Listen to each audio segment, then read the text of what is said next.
So I have to comment on your T-shirt. I think it says "Immigrants Feed America," which I could not agree more with. And you have such an incredible personal narrative yourself. You came to this country with next to nothing.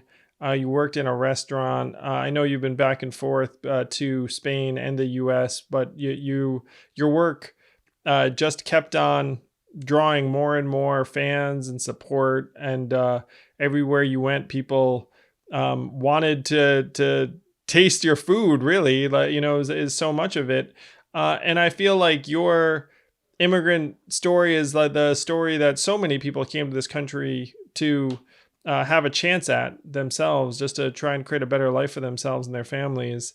And I'm the son of immigrants myself, and I know you've had your run-ins with our current president, hopefully outgoing president, over the fact that you were supposed to have a restaurant in one of his establishments.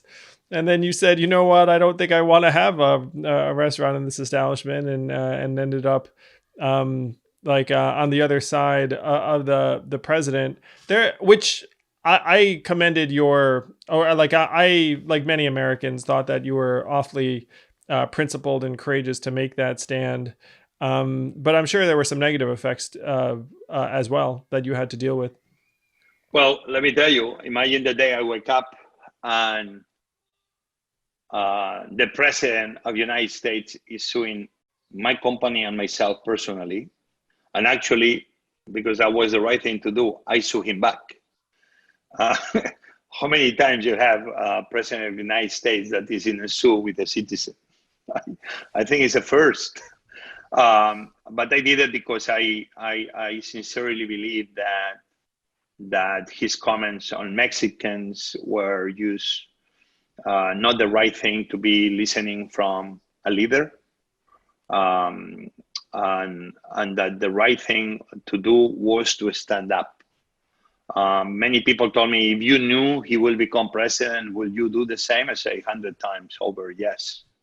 I remember speaking with him in the early days of his comments, and he told me, don't worry, Jose, everything will be fine. Jose, we are winning. Jose, we are winning. I say, Mr. Trump, I'm trying to open a restaurant. I'm not running in your ticket. I'm not supporting your ticket. I only want to have a successful restaurant. And I believe that we, the people, means that we should be respecting each other. It doesn't seem you're a person that respect others.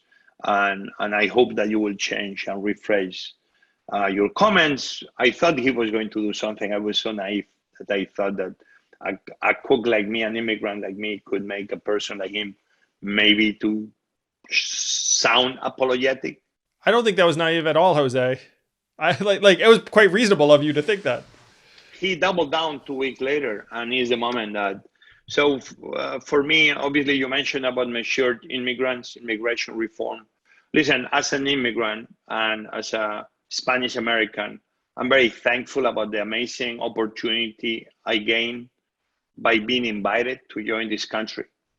And by becoming American, you gain a lot of things that this new country of ours gives us.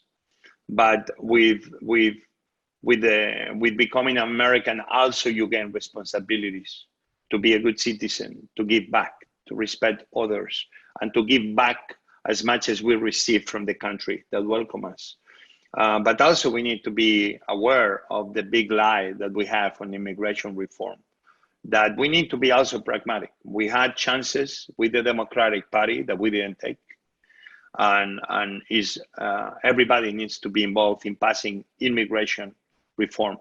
Dreamers is the first step. How is possible that we have almost 1 million Americans, because they may not have a passport, but to me, sometimes you don't belong to a place because they give you a paper. You belong a place because you work hard to belong. Those dreamers, they earn our respect by becoming young citizens, almost 1 million strong. Do you know how long it takes to train a workforce of 1 million people? This is an asset for America. I always said that the immigration reform is not a problem for America to solve. It's an opportunity for America to seize. Dreamers should be part of the American dream today, but who people think is being feeding America through this pandemic? The people that we can afford to be playing golf, who do you think is taking care of those golf courses? Who do you think is refilling the shelves? Who do you think is working the farms every day from sunrise to sunset? Sometimes badly paid, badly treated, without any PPE to make them safe. Who do you think is the people that they've been putting America forward through this entire pandemic? Many Americans in the middle lower class that they've been working day in and day out to provide for their families, but indirectly to keep America moving. But 11 million undocumented Americans, I'm telling you, they've been in every corner of America through this pandemic, moving America forward. Those men and women, they show the value to America. They show that they belong to America. It's about time that once and for all, we pass comprehensive immigration reform. America will win. Republicans and Democrats will win, because we all know and undocumented. They are part of our lives, our communities. It's about time we do this. And I hope this pandemic towards 2021 will give the opportunity one day, soon enough, to pass immigration reform, to allow dreamers to belong and become American citizens. And why not, to give the opportunity to undocumented immigrants to have a legal status in this country. It's heartbreaking that we have missed the opportunities we've had, Jose. You know, that there were windows when uh, bipartisan legislators came forward and said we need a comprehensive approach to immigration, and everyone knows it. Unfortunately, many politicians now feel like it's more advantageous to them to have something to make people upset than it is to reach across the aisle and hammer out like some kind of compromise or bipartisan approach. Uh, and we're seeing that in on multiple fronts, unfortunately, now with the pandemic. But immigration to me has to be very, very high on that list of things that Americans know that we needed years ago to have a more rational approach, humane approach, a more clear-eyed approach for the reality of the fact that so many of our communities rely upon immigrants every single day. And so your t-shirt's very apt.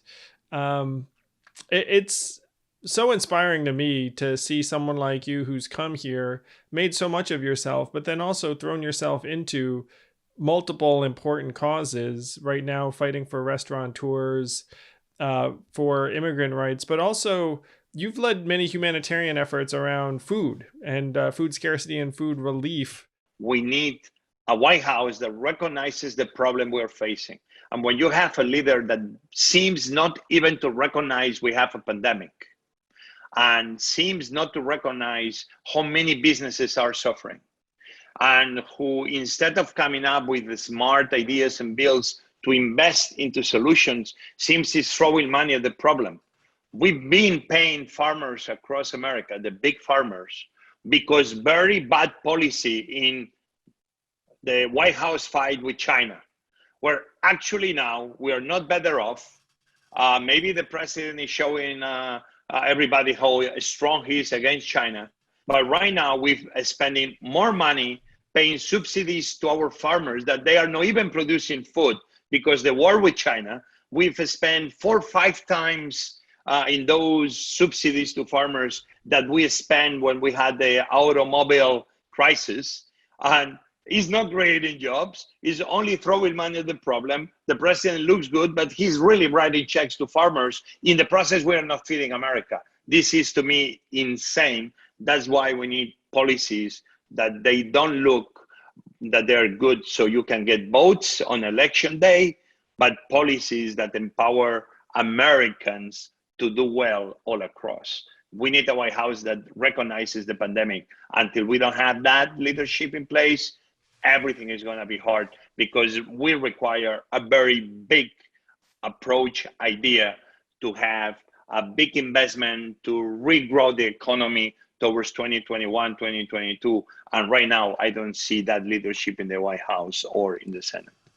Well, you know, I'm on board, Jose, that we need a different set of leaders in the White House, and hopefully we can turn the page for our country on November 3rd or thereabouts. Thank you for listening in. I hope you enjoyed this conversation. If you did, please do subscribe to Yang Speaks and click on notifications so we can let you know every time we have a new episode.